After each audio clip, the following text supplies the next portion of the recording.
रवि हर सुबह समय पर ऑफिस के लिए निकल जाता था। उसके मन में एक ही जिम्मेदारी थी, परिवार के लिए कमाना। पढ़ाई, स्कूल, होमवर्क, ये सब उसे लगता था कि माँ ही बेहतर संभाल सकती है। लेकिन जब उनके बेटे आर्यन की पढ़ाई होम स्कूलिंग में बदल गई, तब रवि को पहली बार एहसास हुआ कि पिता की भूमिका सिर्फ कमाने तक सीमित नहीं होती।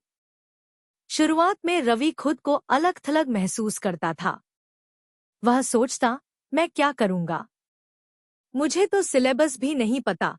शाम को घर लौटकर वह बस पूछता, आज क्या पढ़ा?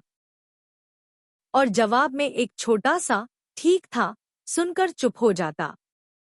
एक दिन रविवार को आर्यन ने पूछा, पापा, आप मेरे साथ पढ़ते क्यों नहीं? यह सवाल सीधे दिल में लगा। रवि ने तय किया कि वह सिर्फ देखने वाला नहीं, सीखने की यात्रा का हिस्सा बनेगा। उसने शुरुआत छोटे कदमों से की।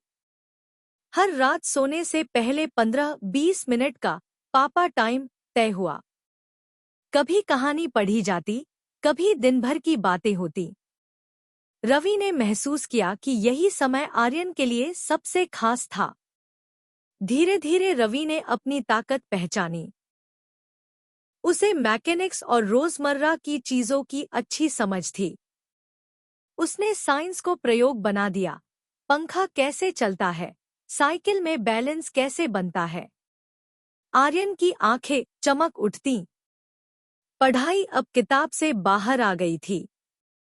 रवि ने अनुशासन को सख्ती से नहीं, रूटीन से सिखाया। वह खुद समय पर उठता, अपने काम प्लान करता और आर्यन को भी शामिल करता। बिना बोले, उदाहरण देकर। आर्यन ने सीखा कि जिम्मेदारी क्या होती है।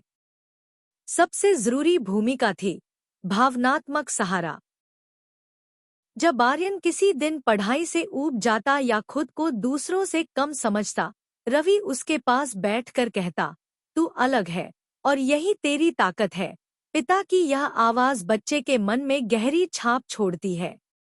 रवि ने माँ के साथ बराबरी से जिम्मेदारी बांटी। वह जान गया कि होमस्कूलिंग टीम वर्क है।